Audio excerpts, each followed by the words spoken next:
মেয়েটা পর্দা করলো না, স্ত্রী পর্দা করলো না কেন? আল্লাহর নবী সাল্লাল্লাহু আলাইহি সাল্লাম বলেন, প্রত্যেক অভিভাবককে তার অধীনস্থদের ব্যাপারে খোদার কসম কিয়ামতের দিন আল্লাহ তাআলা নিজে জিজ্ঞেস করবেন। তোমার হায়াত থাকতে ছেলেটা নামাজ পড়লো না কেন? বলো বান্দা, ওয়া'মুর আহলাকা বিস-সালাহ, আল্লাহ বলছে তোমার পরিবারের সদস্যদেরকে নামাজের আদেশ করো।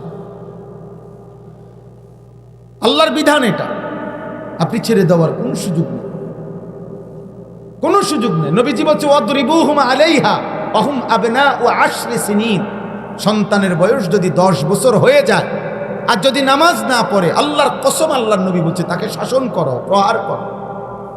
তুমি বাবা, অন্য কেউর গায়ে হয়তো আহলাত লাগতে পারে, অন্যজনে মারলে, ধমক দিলে, থাপ্পড় দিলে তোমার কষ্ট লাগবে, আমার ফুট ঠিক আছে, তুমি শাসন করো।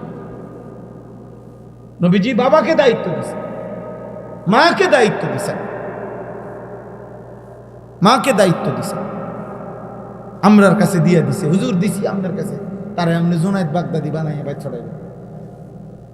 আপনার দায়িত্ব ধরে, আমি হুজুর, আমি তো ব্যস্ত, বুঝে না, আমি বিড়ি খাই, বন খাই, হ্যাঁ, টেলিভিশন চাই, নাটক চাই, সিনেমা চাই, সুদ খাই, কিস্তি খাই, আমি তো সদর বদর আমনে ধরে দিয়ে গেলাম, যেদিন আব্দুল কাদের জিলানি হইব ওই দিন বাদ দিয়ে যায়,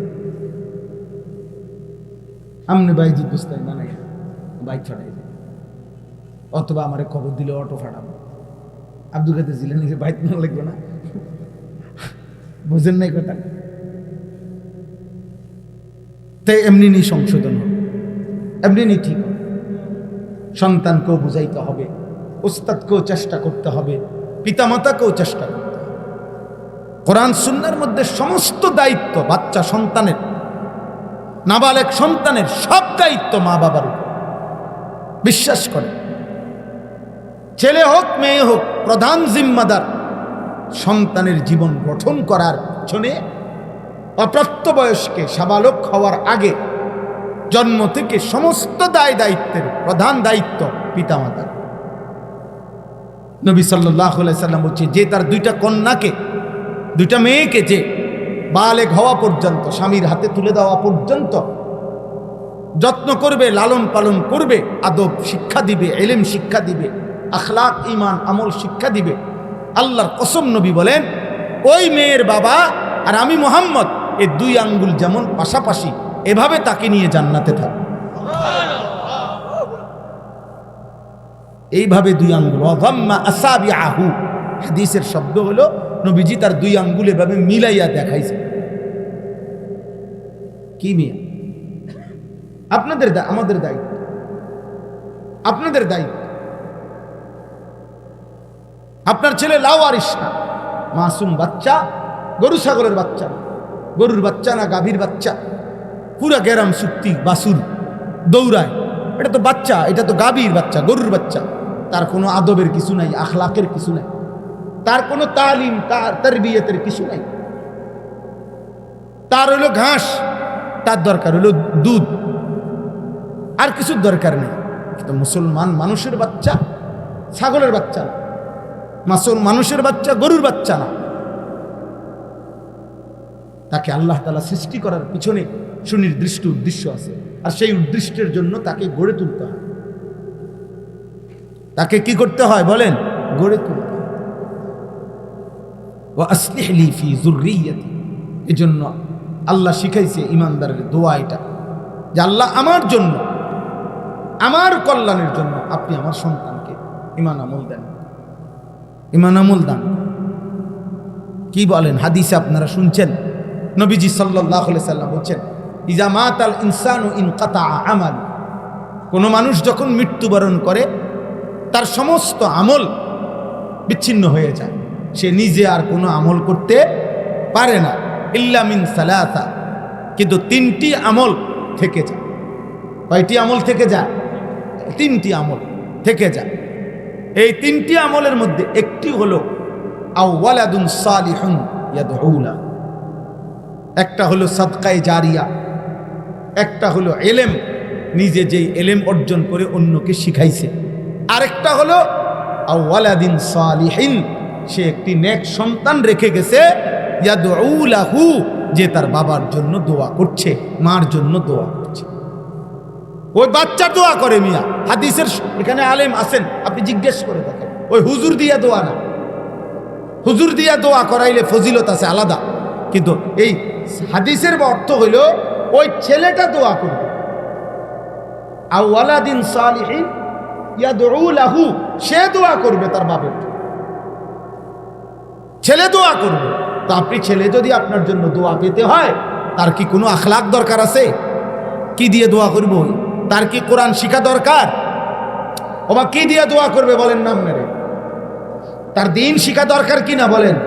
তা আল্লাহ যদি সে না চিনে, সে যদি দোয়া করতে হয় কি এটাই বুঝে না, দোয়ার জন্য করতে হয় কি এটাই জানে না সে,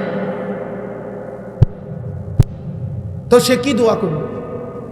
সে কি শিখবে? মনে রাখবেন, আমার বাপের জানাজা, মনে করেন এখানে আজকে আমার বাপের জানাজা, আমার আব্বার লাশ এটা যদি সামনে থাকে, তাহলে আমার কলিজার ব্যথা আর কাবা শরীফের ইমাম সাহেব যদি আসে, তার কলিজার ব্যথা এক হবে না। এটা আমার আব্বা, কাবা শরীফের ইমাম সাহেবের আব্বা না উনি, তাহলে আমি আমার বাবার জন্য যে পরিমাণ ব্যথা, ওনার সেই ব্যথা হবে না। তাহলে সেই সন্তান যদি তার বাবার জন্য দোয়া করতে পারে, সেটা কতটা দাম, কতটা দাম বলে। এজন্য নবী সাল্লাল্লাহু আলাইহি ওয়াসাল্লাম যেই দোয়া শিখাইছেন একজন মৃত ব্যক্তির জন্য, তার চাইতে অন্য হুজুরের নিজস্ব বানানো দোয়া, আমাদের যেই হুজুরে, আমি হই আর যিনি হোক, হ্যাঁ, এটার চাইতে নবীজির জাবানের উচ্চারিত দোয়ার কোটি কোটি দাম বেশি, কোটি কোটি দোয়া।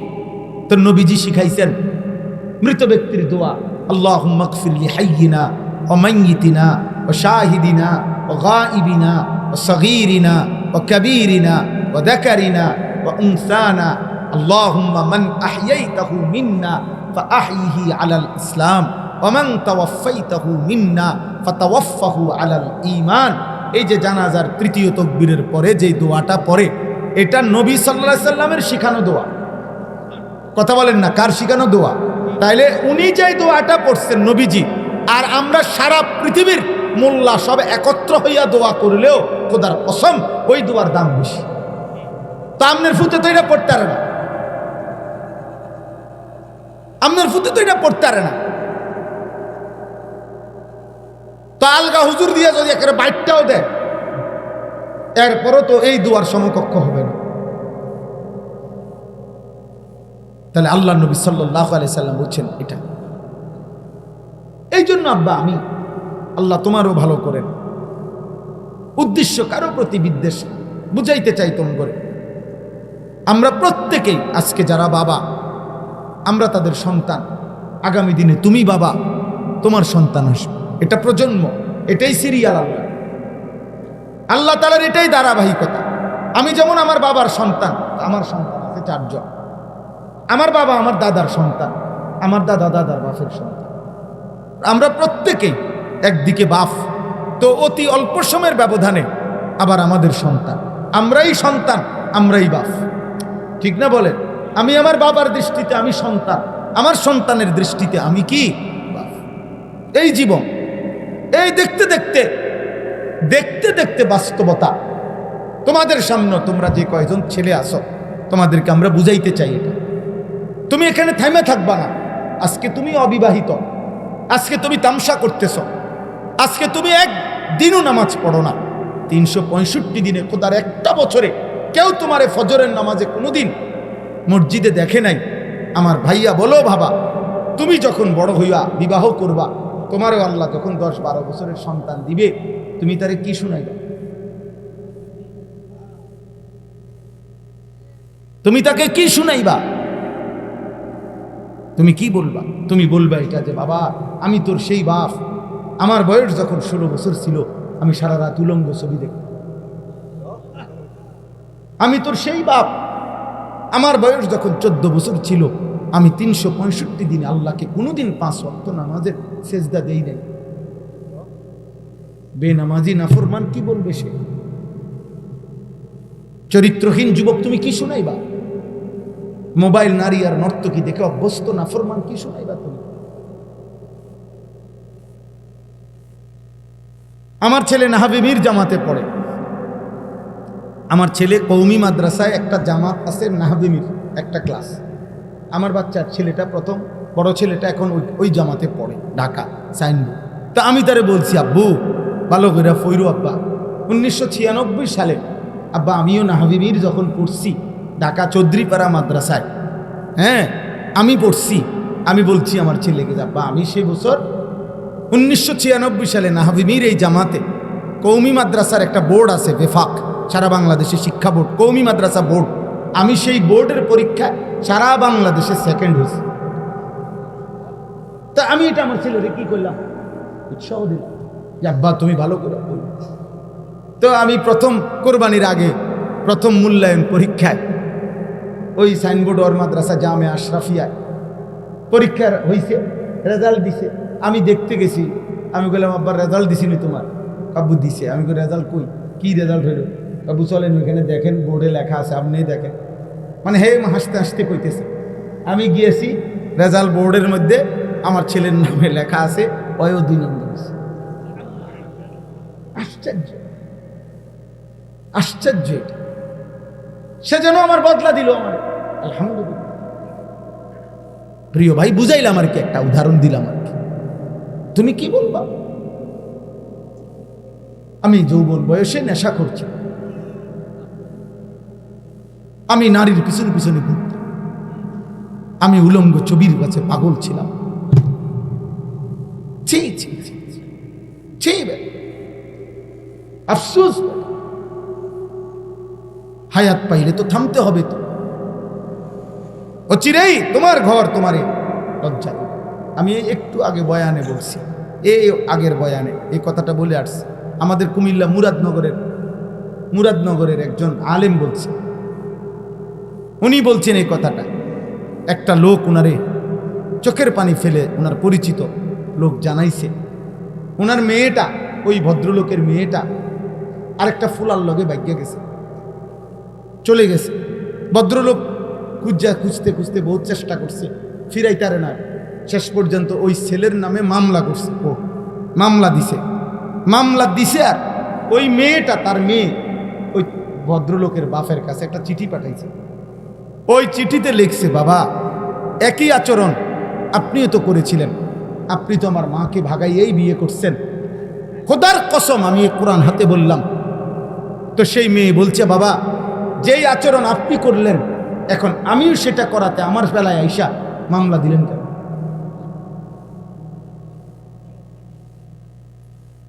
এরপরে এই বাপের এর চাইতে বড় জীবনের অপমান আর কি হতে পারে? এর চাইতে বেইজ্জতি তার জীবনে আর কি? এর চাইতে বড় শাস্তি আর কি? এর তুনো লজ্জা কি হতে পারে? আপন কন্যা, আপন মেয়ে যদি কথা ফিরাইয়া বলে, উনি কি জবাব দিবেন? উনি তো এটাই করছে, উনি স্বীকার করছে যে আমি এরকমই করছি। অতএব আব্বা, এটা শুধু ওয়াজ না, আপনাদের সবাইকে বলি, আপনারা আপনাদের ছেলেদেরকে ফিরান, আপনাদের মেয়েদেরকে ফিরান, আপনাদের স্ত্রীদেরকে ফিরান। বিশ্বাস করেন, আপনার আমার যে যেটুকু আছেন এখানে, এই গ্রামের হন, মূর্খ হন, সাধারণ মানুষ হন, কম শিক্ষিত মানুষ হন, খেটে খাওয়া মানুষ হন, দিন মজুর হন, ঠেলাওয়ালা হন আর কুলিওয়ালা হন, যদি আমার কথা বুঝে থাকেন, তাহলে এটা মনে রাখেন, আপনার মেহনত পরিশ্রম 24 ঘন্টা যে যা ব্যয় করতেছেন, তার প্রধান অংশ সময়কে ভাগ করেন। সময় ভাগ করে মূল অংশ ব্যবহার করবেন, সময় ব্যয় করবেন স্ত্রী সন্তানের ঈমান, আমল, আখলাক, চরিত্রের সংশোধনের জন্য। এমন দুর্ভাগা বাপ আছে, বদনসিব বাপ, 6 মাসে কইতারত না তার ফুতে কই থাকে, কই খায়, কই রাত কাটায়, দিন কাটায়, কই হেতে বেটা গেল ফসে কাম। তোর ফসে দিয়ে বেটা তোর ছেলে সারা রাত সারাদিন উলঙ্গ ছবি দেখে, তোর এই পয়সা কামাইয়া লাভ কি বেটা? কথা বলেন না? তোমার পয়সা দিয়ে তোমার স্ত্রী বেপরদা চলাফেরা করে, বাজারে বাজারে, মার্কেটে মার্কেটে মানুষের রং চায়। তোমার এই কষ্টের রোজগারের এই ঘাম ঝরানো পয়সার অর্থ কি? বলেন না, এটার ফায়দা কি? কি লাভ? আপনি আপনার ছেলের চুলের দিকে তাকাইয়া জিজ্ঞেস করেন না কেন তুই মুসলমানের বাচ্চা, তুই আমার সন্তান না বেঈমানের সন্তান? জিজ্ঞেস করেন না কেন? তুই আর্জেন্টিনার বেঈমানের পুত নাকি আমার পুত? বেটা কথা বল। তুই ব্রাজিলের ওই বেঈমানের পুত না আমার পুত? বল বেটা, বলো। ছাপ জিজ্ঞাসা করো যে বেটা তুই, আমি তোর বাপ, আমার জীবনে দেখছ তুই তোর এমন গেঞ্জি গায়ে দিতে, তুই এটা গাও দিলি কেন? বলেন না কেন? আমার জীবনে আমি একবার, আমার পুরা হায়াতে আমি জীবনে একবার, আমার বাপ বেঁচে থাকতে একবার একটা টুপি মাথায় দিছিলাম, টুপির মধ্যে 4টা ফুল ছিল রঙিন, অন্য কালারের। এটাই, অন্য কিছু না। না জায়েজ না, রঙিন টুপি পরা না জায়েজ, হারাম না। কিন্তু আমার আব্বা টুপি খোলায় ফেলছে, বলছে পুত, আব্বাই জীবনে কোনোদিন সাদা টুপি ছাড়া মাথা দিছি না। এটা আমার বাপের কথা যে আফু টুপিটা খুলে, আর কোনোদিন পড়ি নাই বাপ, আর জীবনে কোনোদিন পড়ি নাই। বাপের নজর রাখছে। একটা এম্বোটারিওয়ালা পাঞ্জাবি, এম্বোটারি মানে এই যে বুতামের দিক দিয়া ডিজাইন করা আর ফুল করা, ছাত্র জীবনে একবার জীবনে গাও দিছিলাম। আসরের নামাজের পরে পড়ছি, বড় ভাই দেখছে রোমের থেকে, বড় ভাই ডাক দিছে, আনিছে দিঘা। আসছি বাইরের কাছে, একটা টান দিয়া পাঞ্জাবিটা গায়ের মধ্যে রাখা সিরা টুকরা টুকরা করে ফেলাই দিছে। বলছে এটা গাও দিলি গা। আজকে আলহামদুলিল্লাহ আমি আল্লাহর সাক্ষী রেখে বলতে পারি, 22 বছর আগে যারা আমারে দেখছে ওয়াজে, সেদিন আমি যেরকম পাঞ্জাবি পড়তাম আজও আমি এই পাঞ্জাবি পড়ি। কিন্তু সামর্থ্য বাড়ছে আগের চাইতে এখন, আলহামদুলিল্লাহ। এখন কি বাড়ছে? আমার সামর্থ্য বাড়ছে, আর্থিক সামর্থ্য বাড়ছে। এখন ইচ্ছা করলে আমি আরো ফ্যাশনেবল জামা গায়ে দিতে পারি। কিন্তু আমি ব্রাহ্মণবাড়িয়া দারুল আরকাম মাদ্রাসার ছাত্র। আমার উস্তাদে মোহতারাম আল্লামা শেখ সাজিদুর রহমান সারা পৃথিবীর হাজারো লক্ষ কোটি উম্মতি মুসলিমার সম্মানিত মানুষ তিনি। আমাদের হেফাজতে ইসলাম বাংলাদেশের মহাসচিব, এদেশের হাজারো আলেমের উস্তাদ। উনি আমার সরাসরি উস্তাদ, আমার মুরব্বী উনি। ওই ছোটবেলায় আমি 1994 সালে দারুল আরকাম মাদ্রাসায় প্রথম বছর আমি ছাত্র, আমরা সর্বপ্রথম আমাদেরকে দিয়ে দারুল আরকাম মাদ্রাসা চালু হয়েছে, মানে আমরা প্রথম বেসের ছাত্র। ওই যে ওনারে দেখছি এই টাকনুর উপর পর্যন্ত জুব্বা পড়ে, আজও এই জুব্বা, এটা হুজুরের থেকে দেখা। আর কোনোদিন অন্য জামা গায়ে দেয়, অন্য পাঞ্জাবি না জায়েজ না। কিন্তু বলার উদ্দেশ্য হলো একজনকে দেখে শিখছি, এক আল্লাহওয়ালার কাছ থেকে। তোমরা কার থেকে নিছো? বলো বাবা, চুলটা কার থেকে নিলাম?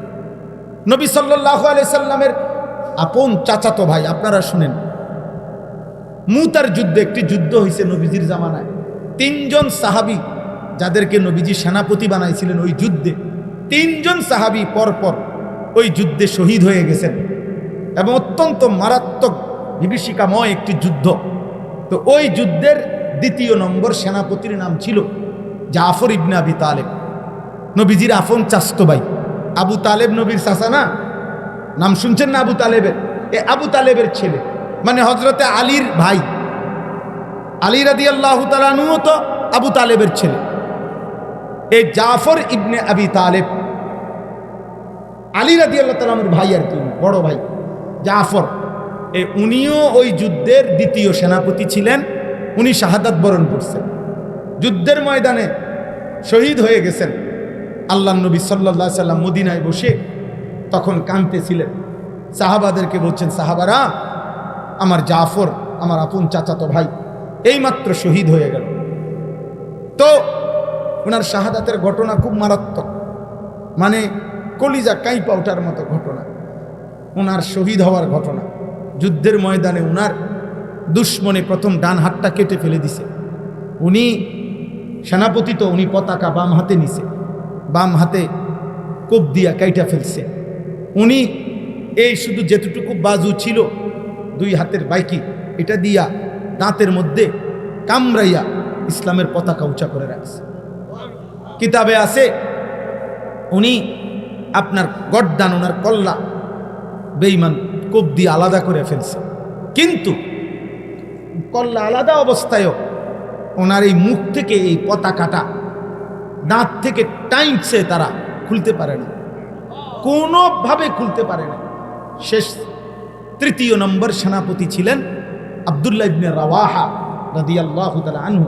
এই সাহাবীকে জলদি যখন খবর দিছে যে জাফর শহীদ হয়ে গেছে, তুমি 3য় সেনাপতি, নবীজির ঘোষণা, কাজে তুমি গিয়ে পতাকা নাও।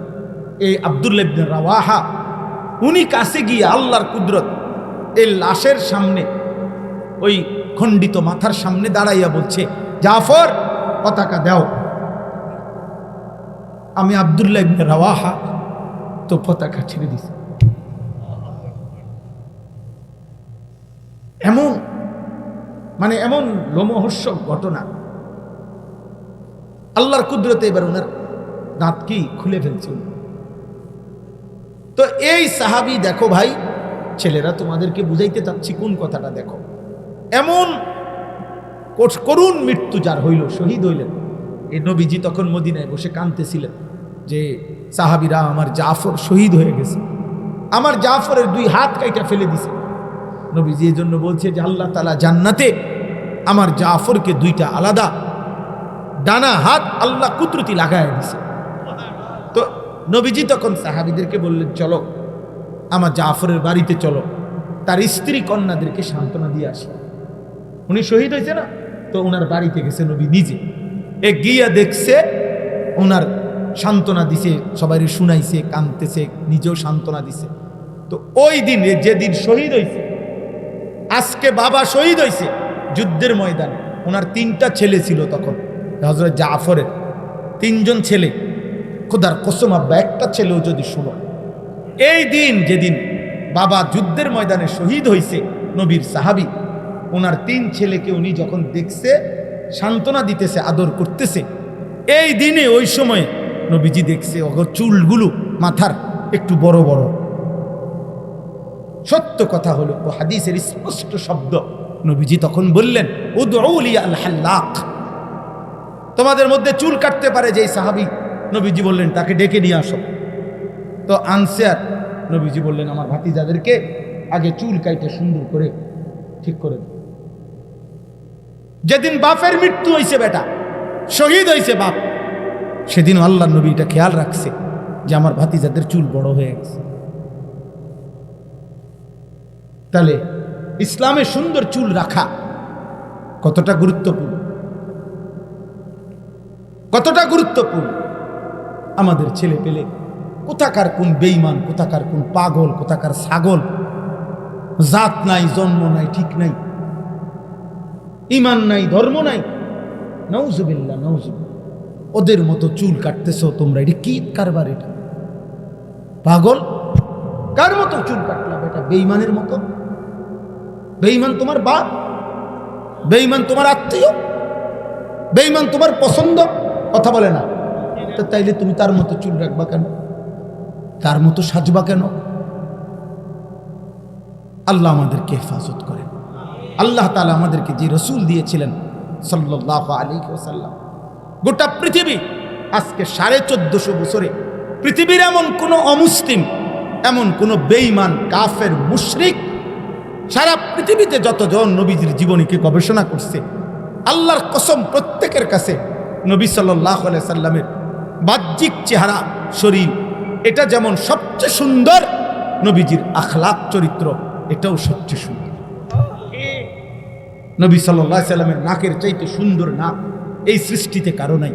নবীজির চোখের সাথে সুন্দর চোখ এই পৃথিবীতে কারো নাই। নবীজির আঙ্গুল মুবারকের চাইতে সুন্দর আঙ্গুল এই পৃথিবীতে কারো নাই। নবীজির হাসির চাইতে সুন্দর হাসি এই পৃথিবীতে কারো নাই। নবীজির কান্নার চাইতে সুন্দর কান্না এই পৃথিবীতে কারো নাই। নবীজির হাঁটার চাইতে সুন্দর হাঁটা এই পৃথিবীতে কারো নাই। নবীর জামা মুবারকের চাইতে সুন্দর জামা এই পৃথিবীতে কারো নাই। তিনি সব কিছুতে, চরিত্রে যেমন সুন্দর, তিনি রূপেও তেমন সুন্দর, পোশাকেও তিনি সুন্দর, চুলেও সুন্দর, চেহারায়ও সুন্দর, লেবাসেও সুন্দর, চরিত্র আর আখলাকে, ইমানে আর আমলে সব কিছুতে তিনি সর্বশ্রেষ্ঠ। আল্লাহ আমাদেরকে তাকে দিয়েছিলেন। দুর্ভাগ্য জাতি, হায় দাড়িওয়ালা মুসলমান, কারে ছাড়লি কারে ধরলি, হায় বিড়ি খাওয়াই না মুসলমান, কারে ধরলে কারে ছাড়লি। তোমার নবী সাল্লাল্লাহু আলাইহি সাল্লাম বিড়ি খাইতেন।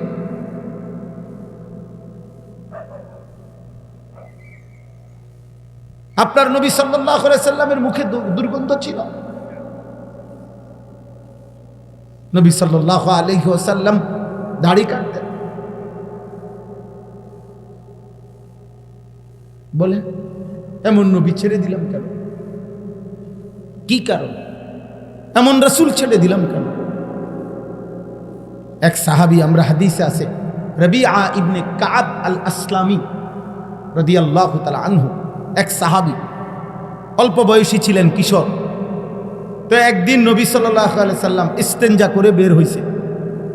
তো নবীজির জন্য অজুর পানি, মেসওয়াক, এগুলা সব উনি আগায়া দিছে, নবীজির জন্য আগায়া দিছে। আর নবীজি খুব খুশি হয়েছে। তো নবীজি সাল্লাল্লাহু আলাইহি ওয়াসাল্লাম উনাকে বললেন, তুমি আমার কাছে কিছু চাও, বলো, একটা কিছু আবদার করো, আমি দেব। এই সাহাবী খুশি হয়ে গেছে, খুশি হয়ে বলতেছে, আজকে নবীর মনটা ভালো, আমারে একাকি কইছে কিছু চাইতাম, তো এমন একটা চাওয়া চাইছে। সুবহান, হাদিসে আছে, উনি বলছে, আসআলুকা মুরাফাকাতাকা ফিল জান্নাহ, ইয়া রাসূলুল্লাহ, জান্নাতে আপনার পাশে থাকতে চাই।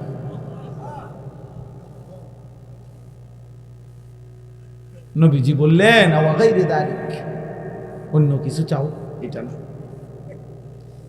সাহাবী বলতেছেন, হুয়া যাক, ইয়া রাসূলুল্লাহ, আপনি বলছেন, আমিও চাইছি, দিলে এটাই, আর নয়তো বাদ দিলে এটাই, আপনার সঙ্গী, আপনার সাথে জান্নাতে থাকতে চাই। আল্লাহর নবী বললেন, ফাআইন্নী আলাইকা বিকাসরাতিস সুজুদ, তাহলে সাহাবী বেশি বেশি সেজদা নামাজের মাধ্যমে আমারে সহযোগিতা করো, মানে তুমি সেজদার পরিমাণ বাড়ায় দাও, আমি আল্লাহর কাছে তোমার জন্য সুপারিশের পরিমাণ বাড়ায় দাও, সুপারিশের পরিমাণ বাড়িয়ে দাও, আমি তোমারে পাশে নেব, সঙ্গী বান সাথে রাখ। তাহলে সাহাবাই কেরামের দিলের তামান্না ছিল নবীজি সাল্লাল্লাহু আলাইহি সাল্লামের সঙ্গী হবে, সঙ্গী হবে। কোরআনুল কারীমের মধ্যে আল্লাহ বলছেন, এক সাহাবী জিজ্ঞেস করছে, তাফসীরে আছে, ইয়া রাসূলুল্লাহ, আপনাকে তো এখন দুনিয়ায় যখনই মনে পড়ে তখনই আপনাকে আইসা দেখি, দেখলে কলিজা ঠান্ডা হয়, আপনার পবিত্র চেহারা মুবারক দেখলে দিল শান্ত হয়, কিন্তু ইয়া রাসূলুল্লাহ, কথাটা শোনেন। সাহাবী বলতেছি, ইয়া রাসূলুল্লাহ, আখিরাতে যদি আল্লাহ আমারে জান্নাতও দেয়, কিন্তু আমার তো একটা পেরেশানি আছে। কি জান্নাত দিলে আবার পেরেশানি কি? পেরেশানিটা হইল, জান্নাতও যদি আল্লাহ আমাকে দেয়, কিন্তু আপনাকেও তো আল্লাহ জান্নাত দিবে, কিন্তু আপনি তো আমনে, আমি তো আমি, আমনে তো আমনেই আল্লাহর মাহবুব, আর আমি তো সাধারণ সাহাবী, তো আপনারে তো আল্লাহ তাআলা কোটি কোটি গুণ ঊর্ধ্বের জান্নাত দিবে, আর আমারে কোনহান দিয়ে জানি কোনহান দিয়ে কোন রুম দেয়। সুবহানাল্লাহ। সাহাবী বলতেছেন, ইয়া রাসূলুল্লাহ, ওই সময় যদি আমনের কথা আমার মনে পড়ে, আমি আপনারে দেখতে যাবো কেমন, আপনারে কই রাখবো, কদ্দুর কই জানে। আল্লাহ তাআলা তখন আয়াত নাজিল করে বলছে, বন্ধু বলে দেন, ওমান ইউতিইল্লাহ ওয়ার রাসূল ফাউলাইকা আল্লাযীনা আনআমা আল্লাহু আলাইহিম মিনান নাবিয়্যিন ওয়াস সিদ্দীকিন ওয়াশ শুহাদা ওয়াস সালিহিন। সুবহানাল্লাহ। যে আল্লাহ এবং রাসূলের আনুগত্য করবে এমন প্রত্যেককে আমি সমস্ত নবীগণের সাথেই রাখবো, সিদ্দিকদের সাথেই রাখবো, শহীদদের সাথেই রাখবো, আমার প্রিয় বান্দাদের সাথেই রাখবো, সাথেই রাখবো। তাইলে 100 কোটি না, লক্ষ কোটি মানুষও নবী সাল্লাল্লাহু আলাইহি সাল্লামকে এক নজরে দেখবে, একসাথে পাশেই দেখবে, এটা আল্লাহর পক্ষে ব্যবস্থা করা সম্ভব? কথা বলে না তো? আপনি কিটা আমরা দেশের বিল্ডিং মনে করছেন? এটা কি মানুষের বিল্ডিং মনে করছেন? আল্লাহ তাআলা যদি পৃথিবীর প্রথম মানুষ থেকে নিয়ে ইসরাফিলের ফু পর্যন্ত সবাইকে যদি আল্লাহ ইচ্ছা করে যে সবাই এক নজরে 24 ঘন্টা নবীকে দেখবে, এমন ভাবে সেটিং করতে জান্নাতে আল্লাহর পক্ষে সম্ভব? সম্ভব। এজন্য আল্লাহ বলছে, বন্ধু ওরে বলেন আল্লাহ আল্লাহ রসুলের আনুগত্য ঠিক রাখতে, ঈমান ঠিক রাখতে, আমল ঠিক রাখতে, সুন্নাত ঠিক রাখতে আমি ওয়াদা দিলাম নবীর পাশেই থাকতে দেব, সিদ্দিকের পাশেই থাকতে দেব, শহীদের পাশেই থাকতে দেব, আউলিয়াদের পাশেই থাকতে দেব। فأولئك الذين أنعم الله عليهم من النبيين والصديقين والشهداء والصالحين وحسن أولئك رفيقا। আল্লাহ বলেন, ভাবেন তো বন্ধু, যেই মুমিন সেদিন নবী, সিদ্দিক, শহীদ এবং আউলিয়াদেরকে পাশে পাবে, তারা তার জন্য কত না উত্তম বন্ধু হবে, কত না উত্তম বন্ধু হবে, কত না মজাদার বন্ধু হবে। সুবহানাল্লাহ। এজন্য ছেলেরা, আমরাও বেকুব না, আমরা 2-4 কলম পড়ালেখা করছি, তোমরা আমগরে বেউকুফ মনে করো না। নামাজি বেকুব না, হালাল খায় যে বেকুব না রে আব্বা, বরং প্রত্যেক পাপী, খোদার কসম আল্লাহর কোরআন বলছে, প্রত্যেক পাপী জাহেল, মূর্খ, প্রত্যেক পাপী গাফেল, প্রত্যেক পাপী লা ইয়াকিলুন, আকল নাই, লা ইয়াফকাহুন, বুঝ নাই, লা ইয়ালামুন, জ্ঞান নাই, কোনো বিবেক নাই, বুদ্ধি নাই, বেঈমান আল্লাহ বলছে, নাফরমানকে আল্লাহ বলছে জানোয়ার, জানোয়ার, জানোয়ার। উলাইকা কাল আনআম, যার দিল আল্লাহকে নিয়ে ভাবে না, যার কান আল্লাহর কথা শুনে না, যার চোখ আল্লাহর আয়াত দেখে না, খোদার কসম আল্লাহ বলছে উলাইকা কাল আনআম, ওইগুলা জানোয়ারের মতো। ওইগুলা কিসের মতো? জানোয়ারের মতো, জানোয়ারের মতো, বেনামাজি জানোয়ারের মতো, বেহায়া হারামখোর জানোয়ারের মতো।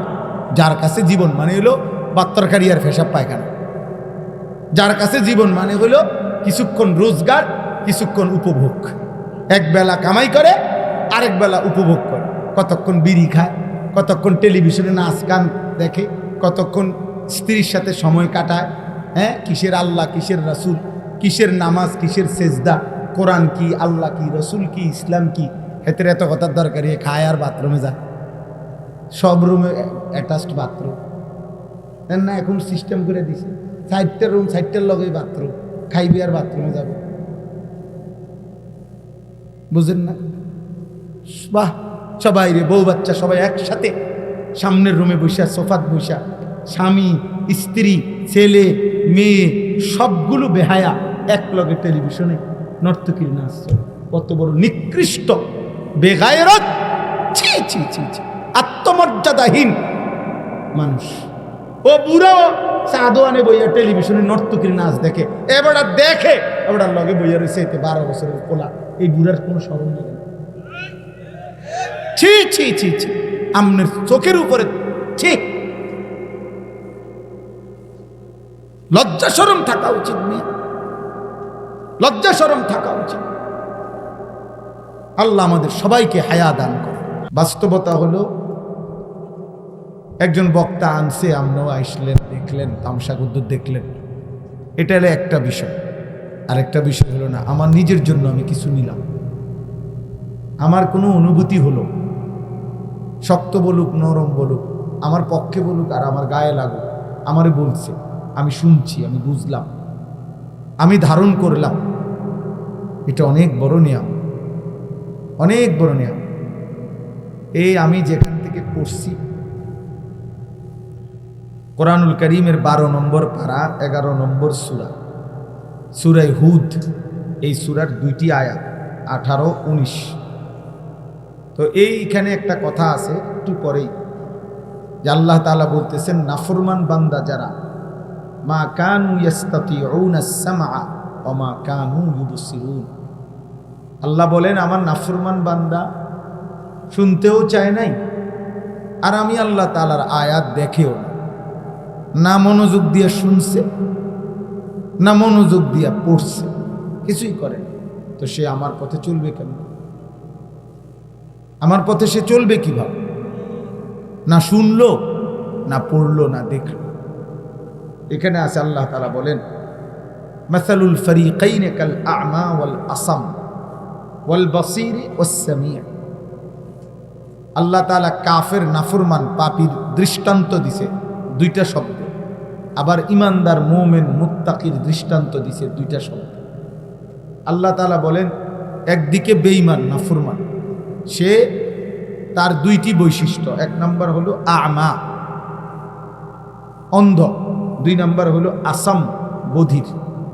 অর্থাৎ তারে কিছু বললে আল্লাহর কথা এমন বধির, কানেও শুনে না, আর তারে যে ইশারা ইঙ্গিত দিয়েও বুঝাইব এ তো চোখেও দেখে, চোখেও দেখে। কাল আসাম কাল আমা ওয়াল আসাম, বেঈমান এবং নাফরমান অন্ধ এবং বধির। আর ইমানদার মুমিন মুত্তাকি সামি' এবং বসির, সে চোখেও দেখে আল্লাহর আয়াত, সে কানেও শুনে আল্লাহর কথা। আল্লাহ বলেন বলো তো তোমাদের যদি বিবেক থাকে, এই দুই দল, একদিকের ব্যক্তি হলো অন্ধ এবং বধির। বধির বুঝছেন মানে বয়রা, বয়রা মানে কানে শুনে না, যে একদিকে অন্ধ আরেকদিকে বয়রা, আরেকদিকে হলো শুনেও দেখেও। তো এই দুই দল বরাবর, কথা বলেন না বরাবর, বরাবর। আল্লাহ তাআলা বলেন হাল ইয়াস্তাবিয়ানে মাসালা, এরা দুই দলের সাদৃশ্য কি এক নয়। আল্লাহ তাআলা বলেন ইমানদার এবং নাফরমান এক, ইমানদার আর নাফরমান এক। তাহলে এই কথাটা খুব গুরুত্বপূর্ণ। আমি এই সবসময় এইটা নিয়ে আমার যুদ্ধ। ওই ভাই, ও গেঞ্জিওলা ভাই, ওই বেটা বেয়াদব, ওর বেটা এখন যাও, চলে যাও থেকে, এখন হাসো কেন? ওই সময় বললা আমি সুন্দরভাবে বলি নাই আব্বা, এখন ধমক শুনলা কেন? এখন তোমার কেমন লাগলো কও? এতগুলো মানুষের সামনে যে ধমক শুনলা,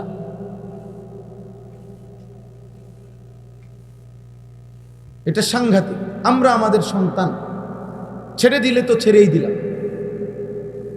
সবাই আছে। 8 বছরের বাচ্চার কাছেও পরাজিত, 10 বছরের বাচ্চার কাছেও আমরা হেরে গেছি। ফুলাইন মানুষ, আরে কি আশ্চর্য কথা! তো এর ঠিক করবে কে? বলো না আব্বা, সংশোধন করবে কে? মানুষ। আমরা প্রত্যেকের যায়, বাপও কয় হেতে ফুলাইন মানুষ, দাদায়ও কয় হেতে ফুলাইন মানুষ, তো এর ঠিক করবে কে? সংশোধন কার দায়িত্ব? ফিরাবে কে রে আব্বা? এই লক্ষ লক্ষ মুসলমানের জনবসতিতে, একটি পাড়া, একটা ইউনিয়নে এতগুলো মুসলিম ছেলে পেলে দিনের পর দিন 365 দিনের একদিনও ফজরের নামাজ পড়ে না, এদেরকে কেউ উঠাবে না? এদেরকে জাগানোর কোনো চেষ্টা করবেন না কেউ? কে উঠাবে তাইলে? কে বলবে তাইলে? আপনার কারো গায়ে সইতেছে না, কেউ আমরা হিম্মত করতেছি না, সবাই আমরা মনে করতেছি কোন রকমে খাইয়া দাইয়া আল্লাহ চালাইতে আছে। এটা কি কোনো কথা হইল? আব্বা কোন রকমে খাইয়া দাইয়া বুঝি চললেই জীবন শেষ। খাইলেন দাইলেন, পেশাব পায়খানা করলেন, পেটের চাহিদা, লজ্জাস্থানের চাহিদা পূরণ করলেন, খালাস, এরপরে আর কিছু নাই। মৃত্যু কি হবে না? কবরে যাবেন না? তো কোরআনুল কারীমের মধ্যে আছে ওয়া আসলিহ লি ফি যুররিয়াতি, একজন ইমানদারের দোয়া আল্লাহ শিখাইছে। মুমিনের দোয়া হবে এরকম যে আল্লাহ আমার জন্য আমার সন্তানদের ঈমান আমল আখলাক সুন্দর করে, আমার জন্য। মানে কি? মানে হলো আমার ছেলে মেয়ের ঈমান আমলের বরকত, তারও জান্নাত আমারও জান্নাত। আমার সন্তানের নাফরমানি, পাপ, অসভ্যতা, অশ্লীলতা, বেনামাজি জিন্দিগিতে তারও জাহান্নাম, এই কারণে আমারও জাহান্নাম। এই জন্য আল্লাহ শিখেছেন ওয়া আসলিহ লি, আল্লাহ আমার জন্য আমার সন্তানদেরকে ঠিক করে দেন। কারণ ওই নাফরমান হওয়া মানে আমিও নষ্ট, বরবাদ। প্রত্যেক অভিভাবককে কুল্লুকুম মাসউলুন আন রাইয়াতি, বুখারীর হাদিস। কথা বলেন মিয়া, আপনি বাপ হইলে জিজ্ঞেস করেন তুই আর্জেন্টিনার বেঈমানের ফুত নাকি আমার ফুত? বেটা কথা বলবে। তুই ব্রাজিলের ওই বেঈমানের ফুত না আমার ফুত? বল বেটা। বলো, ছাপ জিজ্ঞাসা করো যে বেটা তুই, আমি তোর বাপ, আমার জীবনে দেখছ তুই তোর এমন গেঞ্জি গায়ে দিতে, তুই টাকাও দিলি কেন? বলেন না কেন? আমার জীবনে আমি একবার, আমার পুরা হায়াতে আমি জীবনে একবার আমার বাপ বেঁচে থাকতে একবার একটা টুপি মাথায় দিছিলাম, টুপির মধ্যে 4টা ফুল ছিল রঙিন, অন্য কালারের। এটাই, অন্য কিছু না। না জায়েজ না, রঙিন টুপি পরা না জায়েজ, হারাম না। কিন্তু আমার আব্বা টুপি খোলায় ফেলছে, আর বলছে পুত, আব্বাই জীবনে কোনোদিন সাদা টুপি সারা মাথা দিছি না। এটা আমার বাপের কথা যে আফুত টুপিটা খুলে, আর কোনোদিন পড়ি নাই বাপ, আর জীবনে কোনোদিন পড়ি নাই। বাপে নজর রাখছে। একটা এম্বোটারিওয়ালা পাঞ্জাবি, এম্বোটারি মানে এই যে বুতামের দিক দিয়া ডিজাইন করা আর ফুল করা, ছাত্র জীবনে একবার জীবনে গাও দিছিলাম। আসরের নামাজের পরে পড়ছি, বড় ভাই দেখছে রোমের থেকে, বড় ভাই ডাক দিছে, আনিছে দিঘা। আসছি ভাইয়ের কাছে, একটা টান দিয়া পাঞ্জাবিটা গায়ের মধ্যে রাখা সিরা টুকরা টুকরা করে ফেলাই দিছে। বলছে এটা গাও দিলি গা। আজকে আলহামদুলিল্লাহ আমি আল্লাহর সাক্ষী রেখে বলতে পারি, 22 বছর আগে যারা আমারে দেখছে ওয়াজে, সেদিন আমি যেরকম পাঞ্জাবি পড়তাম, আজও আমি এই পাঞ্জাবি পড়ি। কিন্তু সামর্থ্য বাড়ছে আগের চাইতে এখন, আলহামদুলিল্লাহ। এখন কি বাড়ছে? আমার সামর্থ্য বাড়ছে, আর্থিক সামর্থ্য বাড়ছে। এখন ইচ্ছা করলে আমি আরো ফ্যাশনেবল জামা গায়ে দিতে পারি। কিন্তু আমি ব্রাহ্মণবাড়িয়া দারুল আরকাম মাদ্রাসার ছাত্র। আমার উস্তাদে মোহতারাম আল্লামা শেখ সাজিদুর রহমান সারা পৃথিবীর হাজারো লক্ষ কোটি উম্মতি মুসলিমার সম্মানিত মানুষ তিনি। আমাদের হেফাজতে ইসলাম বাংলাদেশের মহাসচিব, এদেশের হাজারো আলেমের উস্তাদ।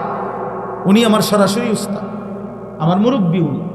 ওই ছোটবেলায় আমি 1994 সালে দারুল আরকাম মাদ্রাসায় প্রথম বছর আমি ছাত্র, আমরা সর্বপ্রথম আমাদেরকে দিয়ে দারুল আরকাম মাদ্রাসা চালু হয়েছে, মানে আমরা প্রথম বেসের ছাত্র। ওই যে ওনারে দেখছি এই টাকনুর উপর পর্যন্ত জুব্বা পড়ে, আজও এই জুব্বা, এটা হুজুরের থেকে দেখা। আর কোনোদিন অন্য জামা গায়ে দিই, অন্য পাঞ্জাবি না জায়েজ না। কিন্তু বলার উদ্দেশ্য হলো একজনকে দেখে শিখছি, এক আল্লাহওয়ালার কাছ থেকে।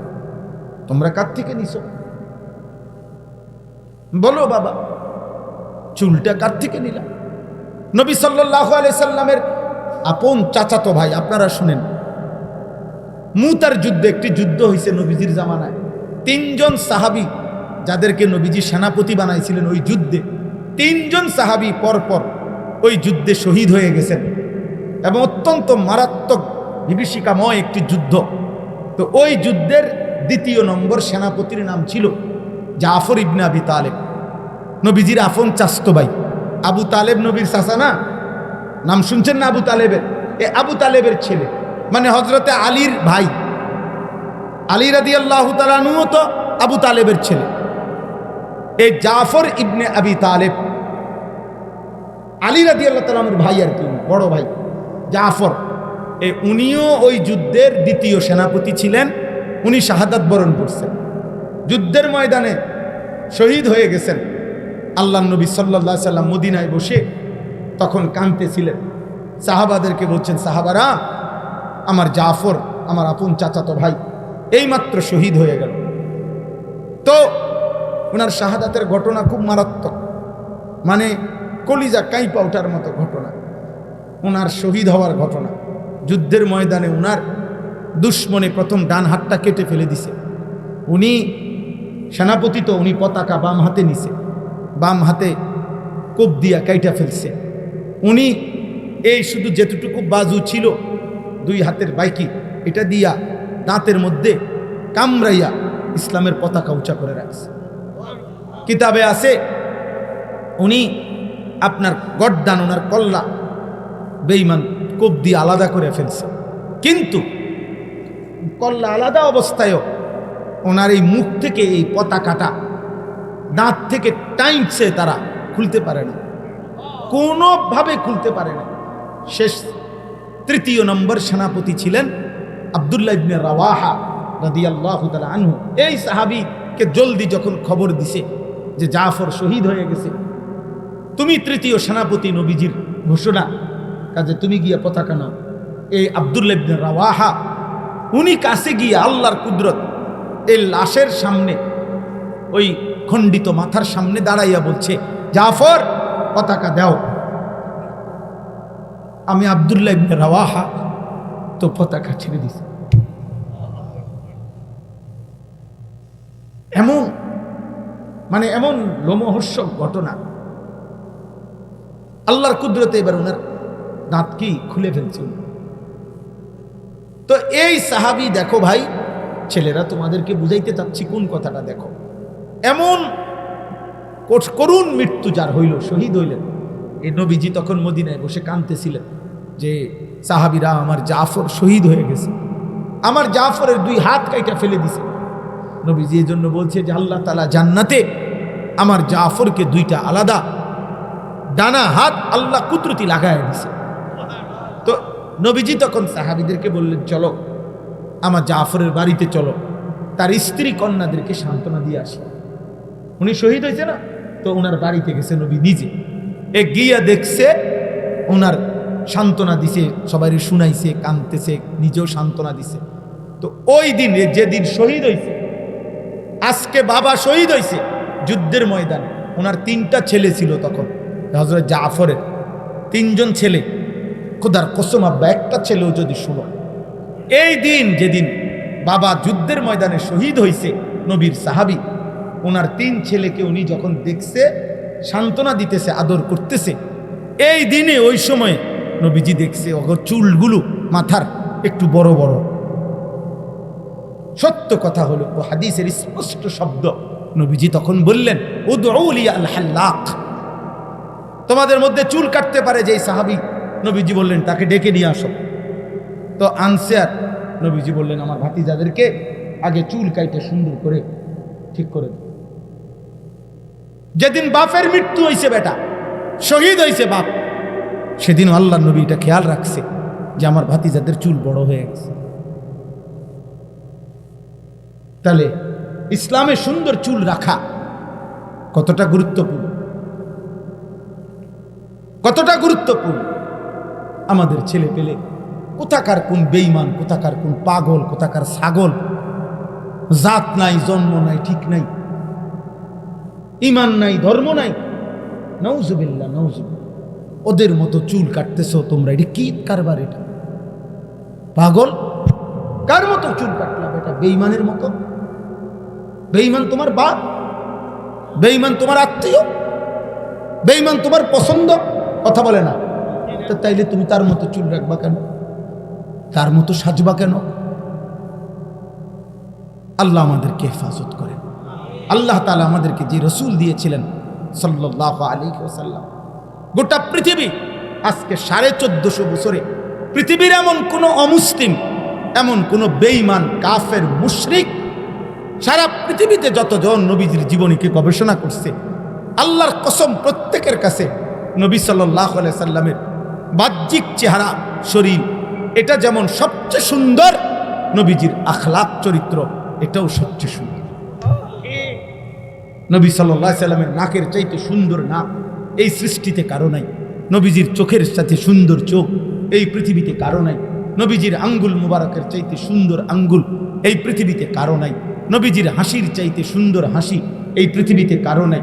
নবীজির কান্নার চাইতে সুন্দর কান্না এই পৃথিবীতে কারো নাই। নবীজির হাঁটার চাইতে সুন্দর হাঁটা এই পৃথিবীতে কারো নাই। নবীর জামা মুবারকের চাইতে সুন্দর জামা এই পৃথিবীতে কারো নাই। তিনি সব কিছুতে, চরিত্রে যেমন সুন্দর, তিনি রূপেও তেমন সুন্দর, পোশাকেও তিনি সুন্দর, চুলেও সুন্দর, চেহারায়ও সুন্দর, লেবাসেও সুন্দর, চরিত্র আর আখলাকে, ইমানে আর আমলে সব কিছুতে তিনি সর্বশ্রেষ্ঠ। আল্লাহ আমাদেরকে তাকে দিছিলেন। দুর্ভাগ্য জাতি। হায় দাড়িওয়ালা মুসলমান, কারে ছাড়লি কারে ধরলি। হায় বিড়ি খাওয়াই না মুসলমান, কারে ধরলে কারে ছাড়লি। তোমার নবী সাল্লাল্লাহু আলাইহি সাল্লাম বিড়ি খাইতেন।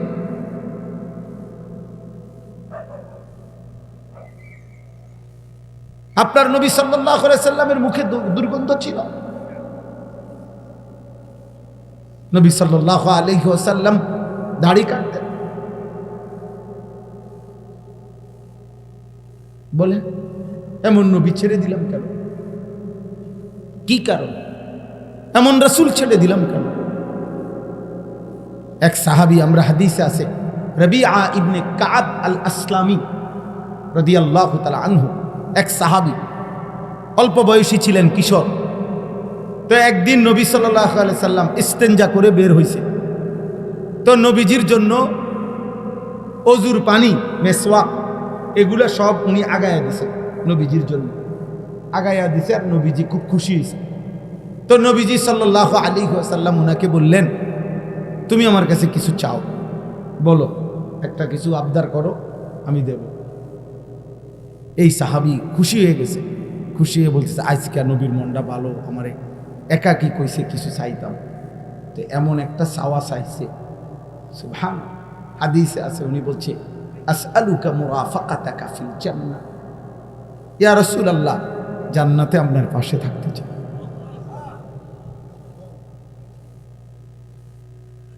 নবীজি বললেন, আওয়া গায়রি যালিক, অন্য কিছু চাও, এটা না। সাহাবী বলতেছেন, হুয়া যাক, ইয়া রাসূলুল্লাহ, আপনি বলছেন, আমিও চাইছি, দিলে এটাই, আর নয়তো বাদ, দিলে এটাই, আপনার সঙ্গী, আপনার সাথে জান্নাতে থাকতে চাই। আল্লাহর নবী বললেন, ফাআইন্নি আলাইকা বিকাসরাতিস সুজুদ, তাহলে সাহাবী বেশি বেশি সেজদা নামাজের মাধ্যমে আমারে সহযোগিতা করো, মানে তুমি সেজদার পরিমাণ বাড়ায় দাও, আমি আল্লাহর কাছে তোমার জন্য সুপারিশের পরিমাণ বাড়ায় দাও, সুপারিশের পরিমাণ বাড়িয়ে দাও, আমি তোমারে পাশে নেব, সঙ্গী বানাও, সাথে রাখবো। তাহলে সাহাবায়ে কেরামের দিলের তামান্না ছিল নবীজি সাল্লাল্লাহু আলাইহি সাল্লামের সঙ্গী হবে, সঙ্গী হবে। কোরআনুল কারীমের মধ্যে আল্লাহ বলছেন, এক সাহাবী জিজ্ঞেস করছে, তাফসিরে আছে, ইয়া রাসূলুল্লাহ, আপনাকে তো এখন দুনিয়ায় যখনই মনে পড়ে তখনই আপনাকে আইসা দেখি, দেখলে কলিজা ঠান্ডা হয়, আপনার পবিত্র চেহারা মুবারক দেখলে দিল শান্ত হয়, কিন্তু ইয়া রাসূলুল্লাহ, কথাটা শোনেন। সাহাবী বলতেছে, ইয়া রাসূলুল্লাহ, আখিরাতে যদি আল্লাহ আমারে জান্নাতও দেয়, কিন্তু আমার তো একটা পেরেশানি আছে। কি জান্নাত দিলে আবার পেরেশানি কি? পেরেশানিটা হইল, জান্নাতও যদি আল্লাহ আমাকে দেয়, কিন্তু আপনাকেও তো আল্লাহ জান্নাত দিবে, কিন্তু আপনি তো আমনে, আমি তো আমি, আমনে তো আমনেই আল্লাহর মাহবুব, আর আমি তো সাধারণ সাহাবী, তো আপনারে তো আল্লাহ তাআলা কোটি কোটি গুণ ঊর্ধ্বের জান্নাত দিবে, আর আমারে কোনান দিয়া জানি কোনান দিয়া কোন রুম দেয়। সুবহানাল্লাহ। সাহাবী বলতেছেন, ইয়া রাসূলুল্লাহ, ওই সময় যদি আমনের কথা আমার মনে পড়ে, আমি আপনারে দেখতে যাবো কেমন, আপনারে কই রাখবো, কদ্দুর কই জানে। আল্লাহ তাআলা তখন আয়াত নাজিল করে বলছে, বন্ধু বলে দেন, ওমান ইউতিইল্লাহ ওয়ার রাসূল ফাউলাইকা আল্লাযীনা আনআমা আল্লাহু আলাইহিম মিনান নাবিয়্যিন ওয়াস সিদ্দীকিন ওয়াশ শুহাদা ওয়াস সালিহিন। সুবহানাল্লাহ। যে আল্লাহ এবং রাসূলের আনুগত্য করবে এমন প্রত্যেককে আমি সমস্ত নবীগণের সাথেই রাখবো, সিদ্দিকদের সাথেই রাখবো, শহীদদের সাথেই রাখবো, আমার প্রিয় বান্দাদের সাথেই রাখবো, সাথেই রাখবো। তাইলে 100 কোটি না, লক্ষ কোটি মানুষও নবী সাল্লাল্লাহু আলাইহি সাল্লামকে এক নজরে দেখবে, একসাথে পাশেই দেখবে, এটা আল্লাহর পক্ষে ব্যবস্থা করা সম্ভব? কথা বলে না তো? আপনি কিটা আমরা দেশের বিল্ডিং মনে করছেন? এটাকে মানুষের বিল্ডিং মনে করছেন? আল্লাহ তাআলা যদি পৃথিবীর প্রথম মানুষ থেকে নিয়ে ইসরাফিলের ফু পর্যন্ত সবাইকে যদি আল্লাহ ইচ্ছা করে যে সবাই এক নজরে 24 ঘন্টা নবীকে দেখবে, এমন ভাবে সেটিং করতে জান্নাতে আল্লাহর পক্ষে সম্ভব? সম্ভব। এজন্য আল্লাহ বলছে, বন্ধু পরে বলেন, আল্লাহ আল্লাহ রসুলের আনুগত্য ঠিক রাখতে, ঈমান ঠিক রাখতে, আমল ঠিক রাখতে, সুন্নাত ঠিক রাখতে আমি ওয়াদা দিলাম নবীর পাশেই থাকতে দেব, সিদ্দিকের পাশেই থাকতে দেব, শহীদের পাশেই থাকতে দেব, আউলিয়াদের পাশেই থাকতে দেব। فأولئك الذين أنعم الله عليهم من النبيين والصديقين والشهداء والصالحين وحسن أولئك رفيقا। আল্লাহ বলেন, ভাবেন তো বন্ধু, যেই মুমিন সেদিন নবী, সিদ্দিক, শহীদ এবং আউলিয়াদেরকে পাশে পাবে, তারা তার জন্য কত না উত্তম বন্ধু হবে, কত না উত্তম বন্ধু হবে, কত না মজাদার বন্ধু হবে। সুবহানাল্লাহ। এজন্য ছেলেরা, আমরাও বেকুব না, আমরা 2-4 কলম পড়ালেখা করছি। তোমরা আমগরে বেউকুফ মনে করো না, নামাজি বেকুব না, হালাল খায় যে বেকুব না রে আব্বা। বরং প্রত্যেক পাপী, খোদার কসম আল্লাহর কোরআন বলছে, প্রত্যেক পাপী জাহেল, মূর্খ, প্রত্যেক পাপী গাফেল, প্রত্যেক পাপী লা ইয়াকিলুন, আকল নাই, লা ইয়াফকাহুন, বুঝ নাই, লা ইয়ালামুন, জ্ঞান নাই, কোনো বিবেক নাই, বুদ্ধি নাই। বেঈমান আল্লাহ বলছে, নাফরমানকে আল্লাহ বলছে জানোয়ার, জানোয়ার, জানোয়ার। উলাইকা কাল আনআম। যার দিল আল্লাহকে নিয়ে ভাবে না, যার কান আল্লাহর কথা শুনে না, যার চোখ আল্লাহর আয়াত দেখে না, খোদার কসম আল্লাহ বলছে উলাইকা কাল আনআম, ওইগুলা জানোয়ার। ওইগুলা কিসের মতো? জানোয়ারের মতো, জানোয়ারের মতো, বেনামাজি জানোয়ারের মতো, বেহায়া হারামখোর জানোয়ারের মতো। যার কাছে জীবন মানে হলো বাত্তরকারি আর পেশাব পায়খানা, যার কাছে জীবন মানে হলো কিছুক্ষণ রোজগার, কিছুক্ষণ উপভোগ, এক বেলা কামাই করে, আরেক বেলা উপভোগ করে, কতক্ষণ বিড়ি খায়, কতক্ষণ টেলিভিশনে নাচ গান দেখে, কতক্ষণ স্ত্রীর সাথে সময় কাটায়। হ্যাঁ, কিসের আল্লাহ, কিসের রাসূল, কিসের নামাজ, কিসের সেজদা, কোরআন কি, আল্লাহ কি, রসুল কি, ইসলাম কি, এতে এত কথার দরকার। খায় আর বাথরুমে যায়, সব রুমে অ্যাটাচড বাথরুম না, এখন সিস্টেম করে দিছে 4টা রুম, 4টার লগে বাথরুম, খাইবি আর বাথরুমে যাবে।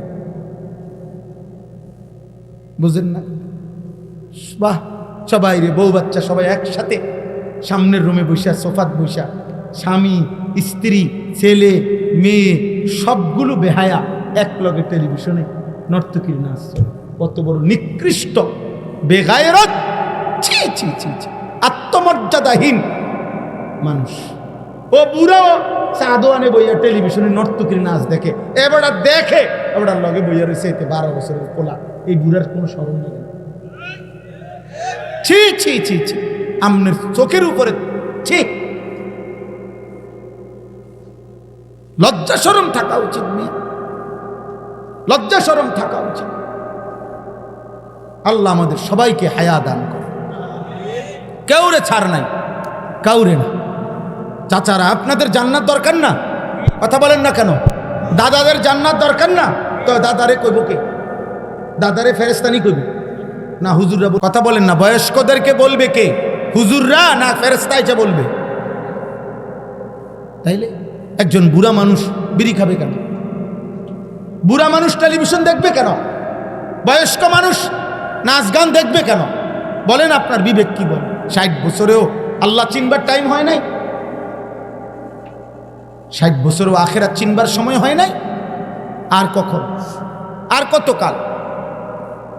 চলেন, আমরা এই রাত গভীরে আর লম্বা করতে চাচ্ছি না, তর্জমাটাও শুনাই একটু, আর অল্প একটু, আর 10টা মিনিট সময় দেন। এই তর্জমাটার মধ্যে মূল বক্তব্য হলো এটা। আল্লাহ তাআলা বলছে, বান্দা, আমি 3টা জিনিস দিছিলাম। 1, তাওহীদ। তাওহীদ মানে হলো লা ইলাহা ইল্লাল্লাহ। আল্লাহ তাআলা বলেন, এই কায়নাতের প্রত্যেক মানুষের জন্য আমি আল্লাহর শ্রেষ্ঠ নিয়ামত দিছিলাম আমার কালেমা গ্রহণ করা। ঈমান, ঈমানের চাইতে বড় সম্পদ, বড় নিয়ামত আর কিছু, কালেমার চাইতে দামি কিছু কি? লা ইলাহা ইল্লাল্লাহর চাইতে দামি কিছু নেই। এই পৃথিবী যদি কেউ 100 বারও পায় কিন্তু ঈমানদার নয়, খোদার কসম, উলাইকাল্লাযীনা লাইসা লাহুম ফিল আখিরাতি ইল্লান নার। আল্লাহ তাআলা বলেন, ঈমান হারা ব্যক্তি পৃথিবীর ভালো কিংবা মন্দ যাই করে যাক, আখিরাতে জাহান্নাম ছাড়া আর কিছু না। আখিরাতে কি? জাহান্নাম। জাহান্নাম। ওয়া হাবিতা মা সানাউ ফিহা ওয়া বাতিলুম মা কানু ইয়ামালুন। দুনিয়ার জীবনে ভালো মন্দ সে যাই করেছে, আল্লাহ বলেন ঈমান না থাকার কারণে সব নিষ্ফল, সব বৃথা, আখিরাতে সব কি বৃথা। তাহলে এই আল্লাহ তাআলা বলেন, এক নম্বরে আমি আল্লাহ আমার সৃষ্টির জন্য দিলাম তাওহীদ। কি দিলাম? দ্বিতীয়ত আমার সৃষ্টির জন্য আমি দিলাম আমার আখিরি রাসূল সাল্লাল্লাহু আলাইহি ওয়াসাল্লাম। 3 নম্বরে দিলাম কোরআন। 3 নম্বরে দিলাম কি? কোরআন। আল্লাহ তাআলা বলেন এই তিনটির যেই কোনো একটিকে অস্বীকার করা, অবজ্ঞা করা, তুচ্ছ করা, ফেলে দেওয়া, নিজের জীবন থেকে বাদ দেওয়া, এটা যেন আমি আল্লাহর উপরে মিথ্যা অপবাদ দেওয়া, যে আমি সঠিক ব্যক্তিকে অনুসরণের জন্য দেই নাই, সঠিক কিতাব আমি দেই নাই, সে নিজের জন্য আমি আল্লাহর দেওয়াটা বাদ দিয়ে সে নিজের জন্য অন্য কিছু গ্রহণ করে নিছে। আল্লাহ বলেন ও যেন আমি আল্লাহর উপরে মিথ্যা অপবাদ দিল, যে আল্লাহ নবী হিসেবে আপনি যারে দিছেন ওনার চলাফেরা আমার ভাল লাগে না, আমার ভাল লাগে বেঈমানের। কিতাব হিসেবে আমগরে যেই কিতাব দিছেন এটার বিধিবিধান আমার ভাল লাগে না। লা ইলাহা ইল্লাল্লাহ হিসাবে যেই কালেমা দিছেন এটা মেনে নেওয়া আমার পছন্দ লাগে না। আল্লাহ বলেন এর চাইতে বড় জালেম এই আসমানের নিচে জমিনের উপর আর কেউ হইতে পারে। ওমান আযলামু মিম্মান ইফতারা আলাল্লাহি কাযিবা, তার চাইতে বড় জালেম আর কে হতে পারে যে আমি আল্লাহর ব্যাপারে মিথ্যা অপবাদ দেয়। মিথ্যা অপবাদ দেয়, মিথ্যা অপবাদ দেয় মানে 3 জিনিসে, তাওহীদে, রিসালাতে, কিতাবে, কোরআন। কোরআন কোনো কিছু প্রত্যাখ্যান করা, কোরআনের কথা, তার মানে আপনি আল্লাহকে যেন বলতেছেন আপনি সঠিক দিতে পারেন না। নাউজুবিল্লাহ। নবীজির কোনো সুন্নাত, নবীজির কোনো তরিকা, কথাকে প্রত্যাখ্যান করা মানেই হলো আল্লাহ আপনি সঠিক ব্যক্তি আমাদের জন্য পাঠাইতে পারেন না। আর আল্লাহর কথাকে প্রত্যাখ্যান করা, তাওহীদকে, তার মানে হলো আল্লাহ আপনি আমাদেরকে সঠিক কালেমা দিতে পারেন নাই। এর চাইতে বড় জুলুম, এর চাইতে বড় পাপ আর কিছু হইতে পারে? আল্লাহ তাআলা বলেন, এবার শুনেন, তাইলে প্রত্যেকের কাছে বলেন বাবা আল্লাহকে ভয় করেন, খামখেয়ালি করেন না। ছেলেরা বাবা তোমরাও খামখেয়ালি করো। প্রিয় ভাই, বারবার বলার সুযোগ তো নাও হয়, নাও হয়। হয়তো পৃথিবীর কেউ তোমারে মনে করলো না, বাবা মা সবাই থেকে তুমি ছুটে গেলা, অনেক ছেলে আসো, তোমাদের স্বাধীনতা ভোগ করতেছো তোমরা। এমন দুর্ভাগা বদনসিব যে বাপ মা, দাদা দাদি, নানা নানি, চাচা মামা, ফুফা খালু, চাচি মামি, ফুফি খালা, এই সমাজের কেউ হয়তো আহারে এই নাফরমানকে কিচ্ছু বলেন। দিনের পর দিন, রাতের পর রাত নারী, ছবি, নাটক, সিনেমা, মদ, জুয়া, অসৎ আড্ডা, অশ্লীল ছবি, মোবাইলের উলঙ্গ দৃশ্য দেখতেছে। বেচারার কপালে একজন অভিভাবক জোটে না। আলহামদুলিল্লাহ, আমার মা 75 বছর বয়স, আমার মা আজও একেবারে দুর্বল হয়ে গেছে, ছোট্ট হয়ে গেছে। মা আমার অনেক দুর্বল হয়ে গেছে, অসুস্থ, কিন্তু আজও মা জিজ্ঞেস করে ফুলুত নজর শুনি। বিশ্বাস কর আব্বা, কোরআন শরীফ হাতে বলি, মা জানে আমি প্রত্যেক যে দিনে কথা কই মার লগে। মা আমাদের ভাইদের বাসায় থাকে, কখনো আমার বাসায়, কখনো, আমরা 5 ভাই, আলাদা আলাদা সংসার আছে সবাই। যখন যার বাসায় থাকুক, মার সাথে কথা যোগ বললেই এই জিঙ্গে ভাই যে কোরআনে যাইতেছে, মানে ওয়াজে, মা কি আর এত জেলার নাম জানিনি, কিন্তু আমি বলি মা আজকে নবীনগর অমুকখানে বা অমুক জেলায় অমুকখানে। আর এই মা আমার স্পষ্ট মনে আছে, আমি অনেক মাহফিলে এটা বলছি, আমার মা জীবন নাম করে বলছে ফুত নামাজ উঠছে। আর মায় বলছে, বারবার বলেন ফুত কত আনে ওয়াজে যাও, মানুষের লোকে চাইব টাকা পয়সা লইয়া ঝামেলা রইল। শতবার কইছে মায় আমার, হাজার বার চাইও। আল্লাহ আমার মা, আল্লাহ সবার মাকে মাফ। আমার আব্বা 43 বছর মসজিদে ইমামতি করছে, অভাবের সংসারে কোনোদিন আল্লাহর দিন থেকে এক চুল সরতে দেয় না, খুব মায়া লাগে আমার কাছে এটা, যে 365 দিনে এক বছরে একদিনও ফজরের নামাজ পড়ে নাই, পরে কেউ উঠাইল না। কিরে ভাই, এটা কেমন বদমাইশি, এই কেমন কপাল নিয়ে পৃথিবীতে আইল যে একটা বছর চলে যাইতেছে, এভাবে রাত হইতেছে, ভোর হইতেছে, সকাল হইতেছে, শনিবার রবিবার, রবিবার সোমবার, একটা একটা সপ্তাহ তার জীবন থেকে চলে যাচ্ছে। হাই হাই নাফরমানে একদিনও আল্লাহরে ফজরের নামাজে একটা সেজদা দেয়।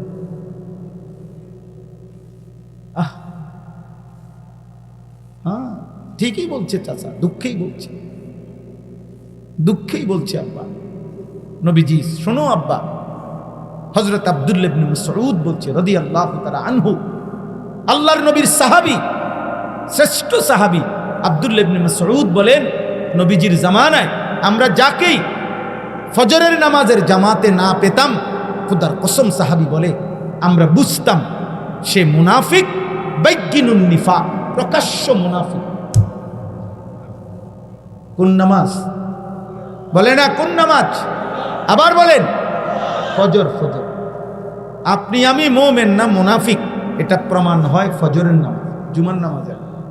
জুমার নামাজের ফজিলত অনেক, কিন্তু লোকটা কি মুমিন না মুনাফিক এটা প্রমাণ হয়, পরীক্ষা হয়, ইন্টারভিউ হয় ফজরের ওয়াক্ত। এজন্য ফজরের নামাজ, ফজরের নামাজ, ফজরের বাতাস মুনাফিক মুক্ত বাতাস। ফজরের ভোরে সুবহানাল্লাহ, ফজরের বাতাসে কাফের নিঃশ্বাস নেয় না, ফজরের বাতাসে ইহুদি নিঃশ্বাস নেয় না, ফজরের বাতাসে খ্রিস্টান নিঃশ্বাস নেয় না, ফজরের বাতাসে হিন্দু নিঃশ্বাস নেয় না, ফজরের বাতাসে বৌদ্ধ নিঃশ্বাস নেয় না, ফজরের বাতাসে মুরতাদ নাস্তিক নিঃশ্বাস নেয় না, ফজরের বাতাসে মুনাফিক নিঃশ্বাস নেয় না, ফজরের বাতাসে মুমিন নিঃশ্বাসটা। এই জন্য ফজর মুনাফিক মুক্ত বাতাস, ভোরের বাতাস। যেন এটা জানতেন, আঙ্গাল কাঙ্গালের কপালে জোটে না। কারো কপালে কি জোটে না। ওই যে হাকিম আজমল শাহ ছিল ভারতীয় উপমহাদেশের বিখ্যাত হাকিম কবিরাজ, আগের দিনে ওনার বিখ্যাত বাণী আছে, দিন কি বালিশ রাত কি চালিশ, সুবহ শাম কি হাওয়া লাখো রুপিয়া কি। হাকিম আজমল শাহ ने कहा, দিনের বেলা দুপুরে খানা খাইয়া একটু বিশ্রাম করা, রাত্রিবেলা একটু খানা খাইয়া কয়েক কদম 40 কদম হাঁটা, আর সকাল সন্ধ্যার বাতাস শরীরে লাগানো লক্ষ টাকার ওষুধের চাইতে দাম, লাখো রুপিয়া কি দাওয়া। হাকিম আজমল শাহ ने कहा। ভোরের বাতাস দাম। চলো নিয়ত করি ফজরের নামাজ পড়বো ইনশাআল্লাহ। ছেলেরা বলো ভাই ইনশাআল্লাহ, দিল থেকে বলো আব্বা ইনশাআল্লাহ। তুমি নওজোয়ান, তুমি পারবা না কেন? তুমি, তোমার শরীরে পূর্ণ শক্তি আছে, তুমি পারবা না কেন আব্বা? তুমি মুসলমান বাবা, ভুলে গেলা কেন? মা ভুলে গেলেও আল্লাহ তো ছাড়বে না। বাবা যদি ভুলেও যায় তোমারে, আল্লাহ তো ছাড়বে না। এই সমাজের কেউ মনে করলো না তোমারে, কিন্তু আল্লাহ তো ছাড়বে না রে। আল্লাহ ছেড়ে দিবে ভাই? তো তাহলে তো তুমি আল্লাহ থেকে ছুটবা কেন? আল্লাহ তাআলা বলেন, উলাইকা ইউরাদুনা আলা রাব্বিহিম, সেদিন হাসরের ময়দানে একটা একটা নাফরমান জালেম আমার তাওহীদকে যে প্রত্যাখ্যান করেছে, আমার রাসূলকে যে প্রত্যাখ্যান করেছে, আমার কোরআনকে যে প্রত্যাখ্যান করেছে, এমন নাফরমানকে একজন একজন করে আমি আল্লাহর সামনে এনে পেশ করা হবে।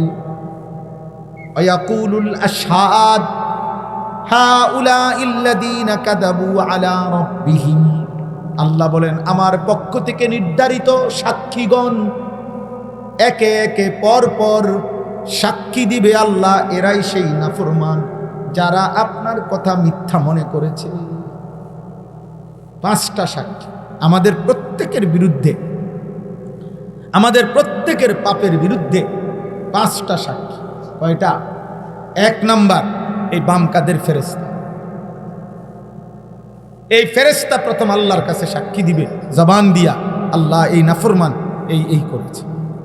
2 আমল নামা, ওই যে লিখিত যে খাতাটা ফেরেশতারা লেখছে, যেটা ডান কাঁধে বাম কাঁধের ফেরেশতা লেখে কিনা, এই লিখিত খাতা ফাইল আমল নাম দুইটা।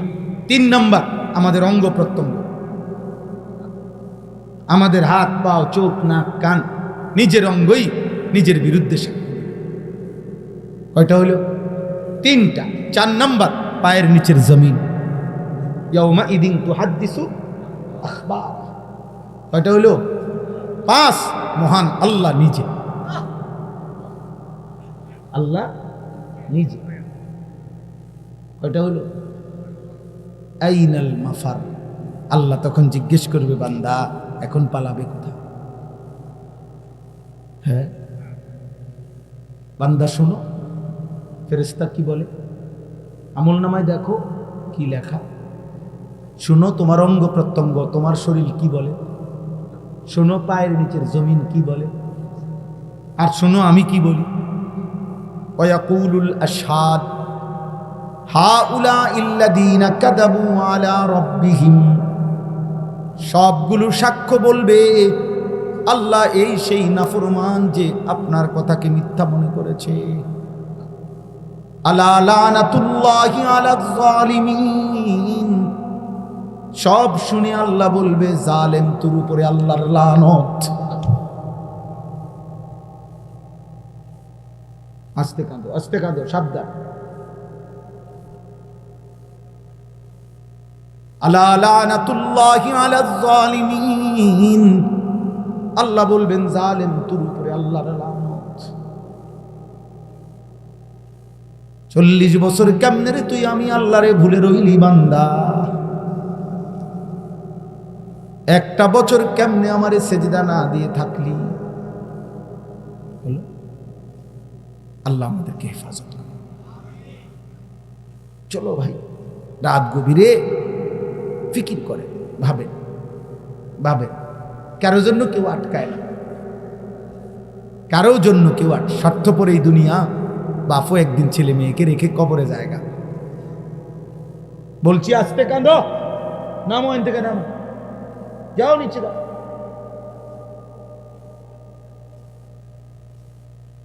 তাইলে এই স্বার্থপর দুনিয়া একদিন বাপও সন্তানকে রেখে চলে যায়, মাও রেখে চলে যায়। এই দুনিয়া, এটাই আব্বা দুনিয়া। দুনিয়া কারো জন্য কেউ আটকাবে না, আল্লাহর সামনের থেকে দৌড় দিবা কেমন? বলো না ভাই। কোরআন শরীফে আছে, নাফরমান চিৎকার দিবে হাসরের ময়দানে, মা আগনা আন্নি মালিয়া। হায় আমার সম্পদ কাজে আসলো না। হালাকা আন্নি সুলতানিয়া। আহা আমার ক্ষমতা শক্তি আজ আমার থেকে হারিয়ে গেল। এভাবে চিৎকার দিবে আর আবল তাবল বকবে। কোরআন শরীফে আছে সূরা আল হাক্কার। এই তখন আল্লাহ বলবে, যখন পাপী ভয়ে এরকম আবল তাবল বলবে, আল্লাহর ফেরেশতাকে আল্লাহ বলবে, খুজুহু ফাগুল্লু। এই ফেরেশতা তারে ধর, ধর তারে বাঁধে। ফাগুল্লু অর্থ আপনি জিজ্ঞেস করেন, আর অর্থ হলো তারে বেঁধে ফেল, বাঁধে, টাইট করে বাঁধে। ফেরেশতা বাঁধ দিয়া বলবে, আল্লাহ বাঁধ দিছি, এখন কি করতাম? সুম্মাল জাহিমা সাল্লু। আল্লাহ বলবে, একটা লাথি দিয়া জাহান্নামে মার, লাথি মার, দ্রাম করে কিচ্ছা লাথি দে, একটা লাথির লগে ফেলে যা। সুম্মাল জাহিমা সাল্লু অর্থ হলো জাহান্নামে ছুঁড়ে। জাহান্নামে ছুঁড়ে মারলে কি আদর করে? জাহান্নামে ছুঁড়ে মারবে কোলে করে? হ্যাঁ,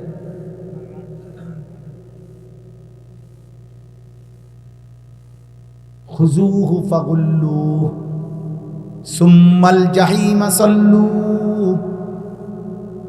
সুম্মা ফি সিলসিলাতিন যারউহা ৭০ যিরাআন ফাসলুকুহ। জাহান্নামে যখন ফেলে দিবে আল্লাহ, তখন জাহান্নামের ভিতরে যেই ফেরেশতা ওদেরকে বলবে ৭০ হাত লম্বা, ৭০ যিরাআ, ৭০ হাত লম্বা আগুনের শিকল দিয়ে বেঈমান রে গলার মধ্যে বাইধা কিংবা হাতের মধ্যে বাইধা কুত্তারে যেমনে ঘুরায়, ফাসলুকুহু কুত্তার মতো বাকি জাহান্নামীদের সামনে ঘুরায়া ঘুরায়া তার পাপটা কি সেটা বলে দে। এইটার অর্থ আপনি ফইরা দেখি ফাসলুকুহু অর্থ হলো তারে ঘুরা, 70 হাত লম্বা শিকল দিয়া বাইন্দা তারে ঘুরা। বাকি জাহান্নামীদের কাছে বলে দে যে এই জাহান্নামী, এটা সুদখোর, এটা ঘুষখোর, এটা মূর্তি পূজা, এটা মুশরিক, এটা বেঈমান, এটা জুয়ারি, এটা নেশাখোর।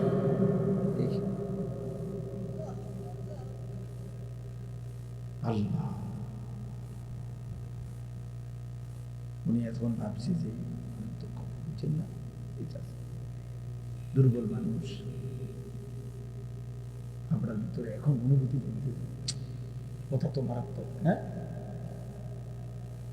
আল্লাহ মাফ করে দেন। আজকের দুর্বলরাই হয়তো একদিন সেদিন দেখবেন জান্নাতের বাদশা। আপনি যারে অন্ধ মনে করছিলেন, আপনি যারে বোবা মনে করছিলেন, আমি যারে পাগল মনে করছিলাম, আমি যারে প্রতিবন্ধী মনে করছিলাম, বেচারা তো দুনিয়া গুনাও কম, গুনাহ কম না, গুনার সুযোগ পাইছে কইছে, তো হে তো ওইখানে সবার আগে বাঁচতে যাবে। আর আমরা বেশি চালাকরা তো হিসাব দিতে দিতে জীবন শেষ, ঠিক না? হ্যাঁ, আল্লাহ আমাকেই মাফ করে দেন। আল্লাযীনা ইয়াসুদ্দুনা আন সাবিলিল্লাহ, এই আল্লাহ বলেন কেন আমি লানত দিলাম জালেমের উপর, এজন্য কয় যে এই জালেম নিজেও আমার পথে চলে নাই, আর আমার যে বান্দারা চলতে চাইছিল তাদেরকেও সে বাধাগ্রস্ত করছে।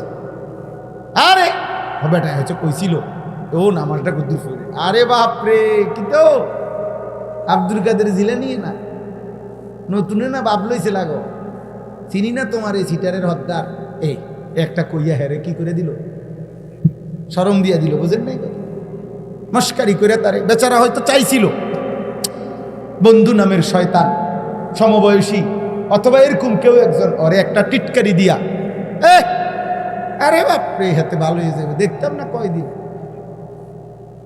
বুঝছেন নি কথা। ও নতুন বুজুর্গ হয়েছে, ও এই যে এই মানে একটা বাজে কথা বলে আহারে বেচারারে কি করে দিল।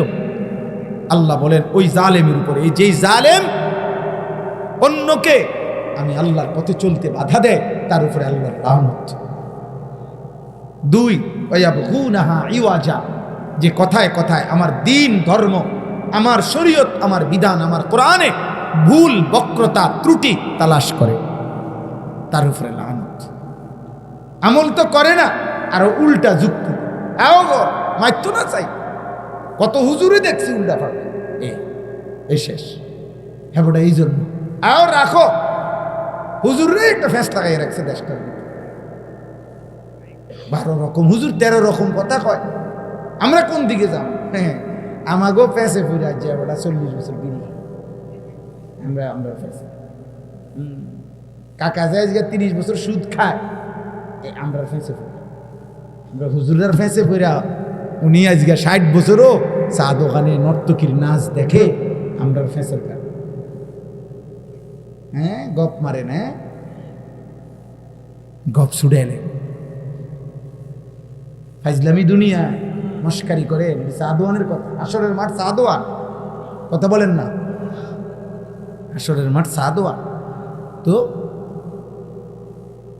এমন কথা বলেন না, লোক নাই, বুঝছেন? আশ্চর্য কথা।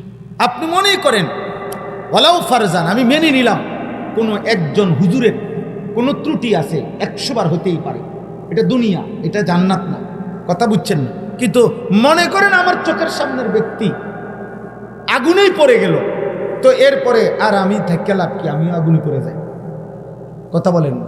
তো ধরে নেন একেবারে বাস্তব প্রকাশ্য 100 সত্য যে এই হুজুরটা একটা ভুলের মধ্যেই আছে, তারপরও আপনি বুঝতেছেন এটা ভুল, আপনি বুঝতেছেন এটা হুজুরের পাপ, আপনি বুঝতেছেন এটা হুজুরের অপরাধ, তো তারপরেও কি আপনি এটা করবেন? তো তাহলে এই যুক্তি দেখাইলে লাভ হইব কোনো? হুজুরের বিচার তো আল্লাহ করবে, আপনার বিচারও তো আল্লাহ করবে, কথা বলেন না। কোনো হুজুর হাসরের মাঠে দাঁড়াইতে হবে না, হুজুরের কোনো বিচার আচার নাই, হুজুরের আমল নামা নাই, তো তাহলে আপনি এই কথা বলিয়া কি বুঝাইতে চাইছেন? আপনি নিজের অবৈধ কাজ, নিজের গুনাহকে বৈধতা দিতে চাচ্ছেন। অন্য কেউ 100 না 100 কোটি মানুষও যদি পাপ করে, এই বলে কি আপনার পাপও বৈধ হয়ে গেল? আল্লাহ আমাদেরকে বুঝ দান করে। অতএব খামখেয়ালি করা যাবে, আখেরাত নিয়ে খামখেয়ালি না, আখেরাত নিয়ে খামখেয়ালি না। সবাই ভুলে যাক, আমি ভুলা যাবে না। আমার বউ বাচ্চা জি ফুত গোটা দুনিয়া আল্লাহর নাফরমানি করুক, আমি কারোর লোকে পারলাম না বলতেছি, কিন্তু ফিরাইতে পারলাম না, তবুও আমি বলা দরকার বলবো, কিন্তু আমি আমার নিজেকে ভোলা যাবে না।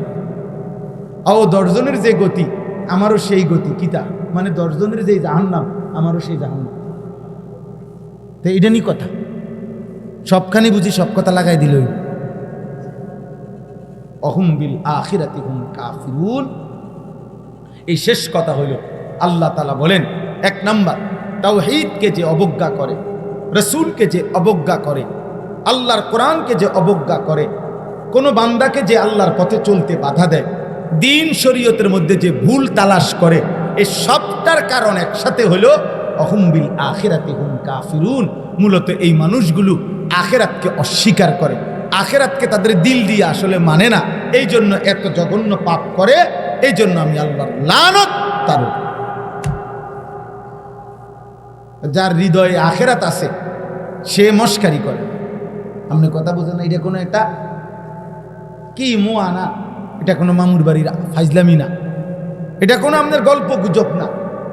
অতএব যদি আখিরাত সত্য সত্য কেউ বিশ্বাস করে, ভয় করে, এটাই বাস্তব, এটাই সত্য যে এই সমাজের যে যাই করুক আমারে আল্লাহর পথে চলতে হবে, কারণ আমি ইয়াকিন করি আখিরাত আছে।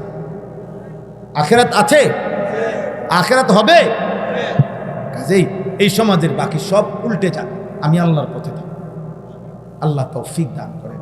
নবীজি হযরত হুযাইফা, নবীর সাহাবী, এই উনাকে এটা বলছিলেন। একজন সাহাবীর নাম আছে হুযাইফা। নবীজি বলছেন, হুযাইফা, জীবনের পথে যদি চলতে কোনোদিন এমন হয় একটা লোক আর তোমার সাথে নাই আল্লাহর পথে চলার জন্য, তো নবীজি বলছে প্রয়োজনে গাছের শিকড় কামড়াইয়া তুমি একা আল্লাহর দ্বীনের উপরে থাকো। ওয়ালাউ আনতা আদা বিআসরি শাজারাতিন হাত্তা ইউদরিকাকাল মাউত ওয়া আনতা আলা যালিক। প্রয়োজনে মৃত্যু পর্যন্ত গাছের গোড়ালি শিকড় কামড়াইয়া ধরে রাখবা, তো তুমি আল্লাহর দ্বীনের উপরে একাই থাকবে। সাহাবীকে বলে গেছে। অতএব এই নয় সে কি করবো হুজুর, কম দ সবে দ বুঝি দ, জিহুতের লেগা পারি না, বৌজির লেগা পারি না, সংসারের বেজালে পারি, এসব ফাঁক না কথা। আর সাদোয়ানে কইয়েন, হাসরের ময়দানে কইয়েন, টাঙ্গাইয়া ফিটবো একবারে, আড্ডির গিরাগাড়ি খুলে নেবে, বুঝছেন? মস্কারি করেন, কবরে গেলে বুঝবে। হ্যাঁ হ্যাঁ, কিটা করমু, কয় দ কথাটি বালায় কয়, মানলে তো বালা আসিল, বুঝি না, ওহ না, ফাইজলামি করেন। আখিরাতটা নিয়ে কি করতেছেন আপনি? মস্কারি করতেন আছেন না, ফাইজলামি করেন। কারে কর? আখিরাতে তো মামুলি হয়ে গেল। আল্লাহ আমাদেরকে হেফাজত করে, আল্লাহ আমাদের সবাইকে কবুল করে। আজকের এই মুবারক মাহফিল আল্লাহ তাআলা ভরপুর বরকত দান করে। অনেক রাত হয়েছে, আপনারা মাশাআল্লাহ এতটা ধৈর্য ধরে সবরের সাথে বসছেন। আল্লাহ আপনাদের এই বসার মধ্যে কোটি কোটি বরকত দান করে। আমার যুবক ছেলের আব্বা, তোমার লাগে আমার বড় স্বপ্ন আব্বা, তোমরা বদলাইবা, তোমরা ফিরবা। একদিন আমরা হয়তো কবরে চলে যাব, এই পৃথিবীতে থাকবো না, কিন্তু একদিন আমরা ভাববো যে আমাদের সন্তানরা, আমাদের পরবর্তী প্রজন্মরা আল্লাহর দ্বীনের জন্য ভাবতেছে। ইনশাআল্লাহ নিয়ত করো, ইনশাআল্লাহ 5 ওয়াক্ত নামাজ পড়ো। 30 বছরের নিচে যেসব ছেলে, তোমরা আরেকবার নিজের জীবন সুন্দর করো। আমি অনুরোধ করি, চারিদিকে সমান চুল রাখো, কাফের মুশরিকদের অনুসরণ করো, মোবাইল নারীর আসক্তি থেকে নিজেকে সেফ করো, একটু কষ্ট করো।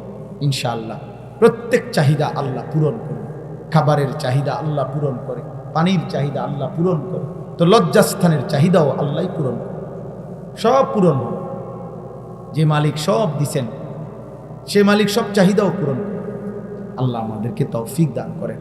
আপনাদের কাছেও আমার বিনীত অনুরোধ, বাবা, চাচা, আমার একটা স্বপ্ন, আমি মুসলিম কিশোর যুবক ছেলেরা আল্লাহর দিকে ফিরুক, এটার জন্য খুব চেষ্টা করি।